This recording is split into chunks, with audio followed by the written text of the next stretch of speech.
नमस्कार दोस्तों, आप सबका कथा रंजन में स्वागत है। आज की कहानी मशहूर लेखक ओ हेनरी के द्वारा लिखी हुई द लास्ट लीफ यानी आखिरी पत्ता, इसका हिंदी रूपांतरण है। ये कहानी एक शराबी असफल बूढ़े चित्रकार की है जो अपने अंतिम मास्टरपीस चित्र आखिरी पत्ते को पेंट करके एक मासूम लड़की की जान बचाता है। कहानी शुरू करने से पहले एक विनती, चैनल को सब्सक्राइब एवं लाइक करना ना भूलें। तो चलिए सुनते हैं आज की कहानी आखिरी पत्ता। वॉशिंगटन चौक में गलियां पागलों की तरह इधर उधर दौड़ती हुई ज़मीन को छोटे छोटे पट्टों में बांटती हैं। कुछ पट्टे तिकोने आकार के हैं तो कुछ अजीबो गरीब कोण बनाते हैं। कभी कोई चित्रकार यहाँ आया होगा, उसे यह जगह सस्ती और अच्छी लगी होगी, इसलिए उसने यहाँ अपना डेरा जमा लिया। धीरे धीरे वहाँ कई और फटीचर चित्रकार आकर बस गए। चंद वर्षों में यह इलाका आर्टिस्टों की एक बस्ती बन गया। यहीं पर एक 3 मंजिले ईंट के मकान की ऊपर वाली बरसाती में सू और जोन्सी का स्टूडियो था। जोन्सी का असली नाम वैसे जोआना था, पर सभी लोग उसे जोन्सी ही कहकर बुलाते थे। एक अमेरिकी शहर मेन की रहने वाली थी तो दूसरी कैलिफोर्निया की। दोनों पहली बार एक रेस्टोरेंट की मेज़ पर मिली थी। बातचीत के दौरान उन्होंने पाया कि उनकी कलात्मक रुचियां एक दूसरे से काफ़ी मेल खाती हैं। इसी वजह से दोनों ने मिलकर एक स्टूडियो खोल लिया। यह बात मई के महीने की है। नवंबर की ठंड आते ही एक अजनबी बीमारी, जिसे डॉक्टर निमोनिया कहते हैं, इसने बस्ती के कई लोगों को अपने बर्फीले हाथों से आ दबोचा। बस्ती के पूर्वी हिस्से में कहर बरपाने के बाद यह बीमारी दबे पांव बस्ती की सकरी भूल भुलैयों वाली गलियों में भी प्रवेश कर चुकी थी। कम उम्र की जोन्सी, जिसका खून कैलिफोर्निया की पश्चिमी हवाओं द्वारा पहले ही पतला है, इस खूंखार बीमारी का शिकार हो गई। जोन्सी बिना हिले डुले दिन भर अपने पलंग पर पड़ी रहती और खिड़की के बड़े कांच के सामने वाली ईंट के मकान को ताकती रहती थी। एक दिन डॉक्टर ने आकर जोन्सी का मुआयना किया और फिर गौर से देखते हुए दरवाजे के पास हल्की सी आवाज़ में जाकर सू से कहा, 10 में से केवल एक चांस है बचने का। उन्होंने थर्मामीटर का पारा झटकते हुए कहा, वह भी तब जब उसमें जिंदा रहने की कुछ ललक जगे। इस भयानक बीमारी के सामने हमारी सभी दवाएं फेल हैं। इतने लोग मर रहे हैं कि उन्हें दफनाने के लिए ताबूत कम पड़ रहे हैं। तुम्हारे मित्र ने तो जैसे ठीक न होने की कसम ही खा ली है। उसे क्या कोई निराशा सता रही है? वह एक दिन नेपल्स में समुद्र की खाड़ी का चित्र बनाना चाहती है, सू ने कहा। इस मौके पर पेंटिंग की बात? अरे छोड़ो भी। यह बताओ, क्या वह किसी मर्द वगैरह के चक्कर में दुखी तो नहीं है? नहीं डॉक्टर, ऐसा कुछ भी नहीं है, सू ने डॉक्टर को आश्वस्त किया। तब तो बस उसके बदन की कमज़ोरी ही है, डॉक्टर ने कहा। मेरा जो कुछ मेडिकल ज्ञान है उससे मैं अपनी ओर से तो भरसक प्रयास करूंगा ही, पर जब मरीज़ अपने जनाजे में गाड़ियों की संख्या गिनना शुरू कर देते हैं तो मैं अपनी दवाओं की असरदार ताकत को 50% घटा देता हूँ। अगर तुम उसे किसी भी बहाने ज़िंदा रखने के लिए प्रेरित कर सकी तो उसके बचने की संभावना 10 की बजाय 5 में से 1 हो जाएगी। डॉक्टर के चले जाने के बाद सू अपने कमरे में जाकर फूट फूट कर रोई। उसका जापानी रुमाल आंसुओं से तर हो गया। फिर वह ड्राइंग बोर्ड लेकर एक गाने की धुन पर सीटी बजाती हुई जोन्सी के कमरे में गई। जोन्सी का मुंह खिड़की की ओर था और वह पलंग पर चुपचाप पड़ी थी। उसकी चादर की एक भी सिलवट नहीं हिल रही थी। यह सोच कि जोन्सी सो रही है, सू ने सीटी बजाना बंद कर दिया। थोड़ी देर में सू अपनी पेंटिंग में खो गई। वह 2 घोड़े बना रही थी, जिसमें से एक पर एक रेड इंडियन सवार था। तभी उसे एक हल्की सी आवाज़ सुनाई दी। आवाज़ जब दोबारा आई तो वह झट से अपना काम छोड़कर जॉन्सी के पलंग के पास गई। जॉन्सी चुपचाप पड़ी थी। उसकी आंखें पूरी तरह खुली हुई थी। वह खिड़की के बाहर टकटकी लगाए ताक रही थी और उल्टी गिनती गिन रही थी। 12, उसने कहा। फिर कुछ देर बाद 11, फिर 10, 9, 8, 7 तो उसने एक ही सांस में इकट्ठे कह डाले। सू भी ध्यान से खिड़की के बाहर देखने लगी। आखिर जॉन्सी क्या गिन रही है? बाहर एक छोटा सा मैदान है और उससे 20 फीट की दूरी पर दूसरे घर की ईंट की दीवार थी। एक गठीले तने वाली बेल जिसकी जड़ सड़ चुकी थी, दीवार पर आधी ऊंचाई तक चिपकी थी। पतझड़ की सर्द हवाएं बेल के लगभग सभी पत्तों को उड़ा ले गई थी। अब बेल की टहनियों का सिर्फ कंकाल बचा था जो दीवार की ढहती ईंटों से चिपका था। क्या बात है जॉन्सी? सू ने पूछा। 6, जॉन्सी ने फुसफुसाते हुए कहा। अब वह तेजी से चढ़ रही हैं। 3 दिन पहले लगभग 100 थी। उन्हें गिनते गिनते मेरा सिर चकरा गया था, परंतु अब गिनना आसान है। लो, एक और गिर गई। अब केवल 5 बची हैं। 5? 5 क्या? कुछ तो बताओ जॉन्सी। पत्तियां उस पुरानी बेल पर। जब आखिरी पत्ती झड़ जाएगी तब मैं भी चल बसूंगी। मुझे पिछले 3 दिनों से इस बात का आभास हो रहा है। क्या तुम्हें डॉक्टर ने नहीं बताया? मैंने इस तरह की बकवास पहले कभी नहीं सुनी, सू ने ऐतराज के लहजे में कहा। इन बूढ़ी पत्तियों का तुम्हारी तबीयत के ठीक होने से भला क्या लेना देना? मुझे याद है यह बेल हमेशा से तुम्हें बहुत प्यारी लगती रही है, पर इतनी पागल न बनो। अभी सुबह ही डॉक्टर ने मुझे बताया है कि तुम्हारे अच्छे होने की संभावना 10 में से 1 है और यह एक अच्छी संभावना है। थोड़ा धीरज रखो और लो, यह सूप पियो। मैं अपनी पेंटिंग पूरी करती हूँ जिससे मैं उसे बेचकर तुम्हारे लिए कुछ अच्छा खाना और वाइन ला सकूं। अब तुम और वाइन मत लाना, जॉन्सी ने खिड़की के बाहर ताकते हुए कहा। लो, एक पत्ती और गिर गई। अब केवल 4 पत्तियां ही बची हैं। मैं अंधेरा होने से पहले आखिरी पत्ती को गिरते देखना चाहती हूँ, फिर मैं भी चली जाऊंगी। मेरी प्यारी जॉन्सी, सू ने झुकते हुए कहा, तुम मुझसे वादा करो कि तुम अपनी आंखें बंद रखोगी। उधर जब तक मैं काम कर रही हूँ तब तक खिड़की के बाहर नहीं झांकोगी। मुझे यह पेंटिंग कल तक पूरी करके देनी है। चित्र बनाने के लिए रोशनी चाहिए, नहीं तो खिड़की का पर्दा गिरा देती। क्या तुम दूसरे कमरे में जाकर पेंट नहीं कर सकती? जॉन्सी ने रुखाई से पूछा। इस समय मेरा तुम्हारे साथ रहना ही अच्छा है, सू ने कहा। दूसरे, मैं नहीं चाहती कि तुम उन पत्तियों को ताकती रहो।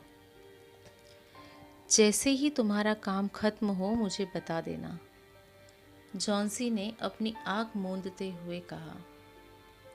उसका चेहरा एकदम सफ़ेद था और वो किसी निश्चल मूर्ति की भांति शांति से पड़ी थी।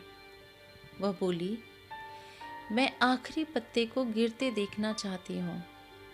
मैं इंतज़ार करते करते थक गई हूँ। मैं सोचते सोचते भी थक गई हूँ। मैं अब दुनिया की हर चीज़ के साथ अपनी जकड़ और लगाव ढीला करना चाहती हूँ और मुक्त होकर उन सूखी पत्तियों की तरह तैरते हुए धीरे धीरे नीचे और नीचे गिर जाना चाहती हूँ। थोड़ा सोने की कोशिश करो जॉन्सी, सू ने कहा। मैं ज़रा बैरम को बुलाती हूँ। मैं एक खदान मजदूर का चित्र बना रही हूँ और चाहती हूँ बैरम कुछ देर तक मॉडल जैसा खड़ा रहे। बस 2 मिनट में आई। तब तक तुम बिल्कुल हिलना नहीं। बूढ़ा बैरम भी एक पेंटर था जो उसी मकान में निचली मंजिल पर रहता था। वह कोई 60 साल का होगा। उसकी लंबी दाढ़ी थी। बैरम एक हारा और असफल पेंटर था। 40 साल ब्रश चलाने के बाद भी वह कोई खास कामयाबी हासिल नहीं कर पाया। उसके दिल में हमेशा एक मास्टरपीस पेंट करने की तमन्ना थी, परंतु वह उसे कभी शुरू नहीं कर पाया था। कई सालों से उसने कोई अच्छी कलाकृति नहीं बनाई थी। रोजी रोटी के लिए वह कभी कभार साइन बोर्ड और कभी तख्तियाँ पेंट कर देता। बस्ती की युवा आर्टिस्टों के लिए वो मॉडल का काम कर कुछ पैसे कमा लेता। शाम को जमकर दारू पीता था और फिर अपने आने वाली मास्टरपीस कलाकृति के बारे में सबको बताता। वह एक चिड़चिड़ा दड़ियल बुढ़ा था जो हर एक की कमजोरियों पर हंसता था, पर उसके दिल में अपनी छत पर रह रहे दोनों युवा चित्रकारों के लिए बहुत प्यार था। सू जब नीचे गई तो बैरम अपनी कोठरी में बैठा सिगरेट फूंक रहा था। उसके पास ही उसका ड्राइंग बोर्ड पड़ा था, जिसका कोरा कैनवास पिछले 25 सालों से पेंट लगने का इंतज़ार कर रहा था। सू ने बैरम को जॉन्सी के बारे में पूरी बात बताई कि कैसे पत्तियों के गिरने के साथ साथ जॉन्सी की ज़िंदगी भी ढल रही है। कैसे कैसे बेवकूफ़ लोग हैं इस दुनिया में, जो इसलिए मरना चाहते हैं क्योंकि किसी सूखी बेल की पत्तियां झड़ रही हैं। मैंने ऐसी बात पहले कभी नहीं सुनी। खैर, इस वक्त मैं तुम्हारे लिए मॉडलिंग नहीं कर पाऊंगा, और मैं जॉन्सी की मदद भी कैसे कर सकता हूँ। इस समय जॉन्सी बेहद बीमार और कमज़ोर है, सू ने कहा, और तेज़ बुखार के कारण उसके दिमाग में अजीबोगरीब विचार आ रहे हैं। बैरम, तुम्हारी जैसी मर्जी। तुम मॉडल नहीं बनना चाहते तो न बनो। वैसे तुम एकदम निठल्ले आदमी हो, न काम के न धाम के। बैरम भी चिल्लाया, किसने कहा कि मैं मॉडल नहीं बनूंगा? तुम चलो, मैं अभी आधे घंटे में तुम्हारे पास आता हूँ। जॉन्सी की तबीयत के बारे में सुनकर मेरा दिल दुखी हो गया है। एक दिन मैं अपनी मास्टरपीस कलाकृति अवश्य पेंट करूँगा और फिर हम सब लोग यहाँ से चले जाएंगे। जब वह दोनों ऊपर पहुँचे तो जॉन्सी गहरी नींद में सोई थी। सू ने पर्दा गिरा दिया और बैरम को दूसरे कमरे में ले गई। वहाँ वह दोनों सहमे हुए खिड़की के बाहर उस बेल को घूरने लगे। फिर एक क्षण के लिए बोले बिना एक दूसरे को देखते रहे। बाहर ठंडी बर्फ पड़ रही थी और लगातार बारिश हो रही थी। फिर बैरम खदान मजदूर की अदा में मॉडल बनकर बैठ गया और सू उसका चित्र बनाने लगी। जब सुबह सू सोकर उठी, उसने जॉन्सी को फटी आंखों से खिड़की के हरे पर्दे को ताकते पाया। पर्दा उठाओ, मैं बाहर देखना चाहती हूँ, जॉन्सी ने धीमी आवाज में आदेश दिया। अनमने दिल से सू ने उसका पालन किया। वाह, सारी रात भयानक तूफान और भीषण हवाओं के बावजूद उस ईंट की दीवार में बेल पर अभी भी एक पत्ती लटकी थी।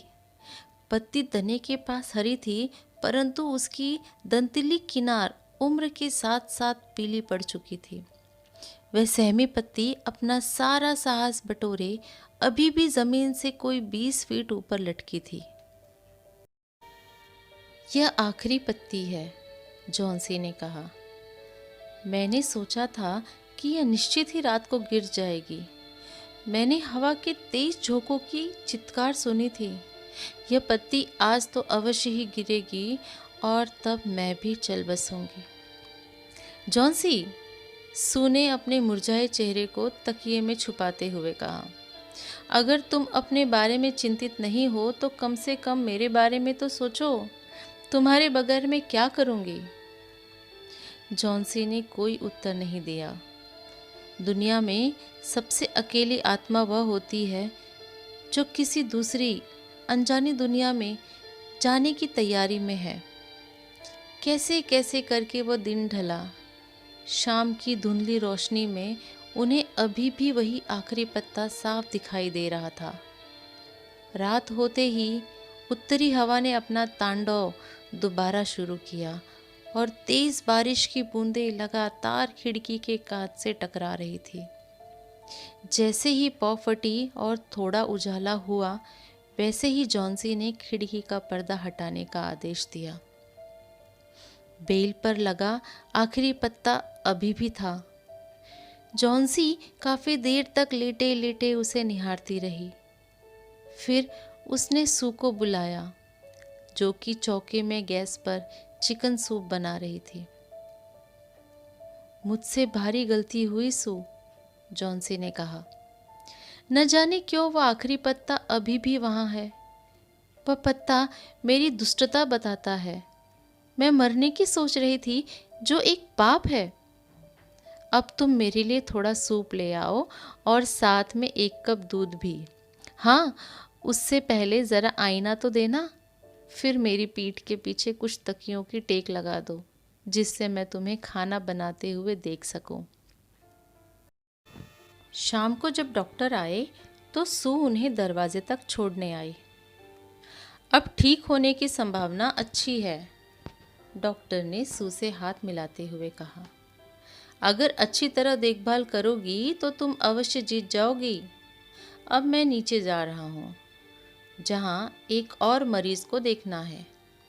एक और आदमी है, नाम है बैरम, शायद कोई आर्टिस्ट है। उसे भी लगता है निमोनिया हो गया है। मरीज की हालत काफ़ी ख़राब है और बचने की कोई उम्मीद नहीं है। आज उसे इलाज के लिए अस्पताल ले जाया जाएगा। अगले दिन डॉक्टर ने सू से कहा, तुम्हारी दोस्त अब खतरे से बाहर है। तुम बाजी जीत गई। उसे अब अच्छा खाना खिलाओ बस। उस शाम जब सू जॉन्सी के पास गई तो वह पलंग पर बैठी इत्मीनान से उनका एक मफलर बुन रही थी। सू ने अपना हाथ उसके कंधे पर रखा। मुझे तुम्हें कुछ बताना है, सू ने कहा।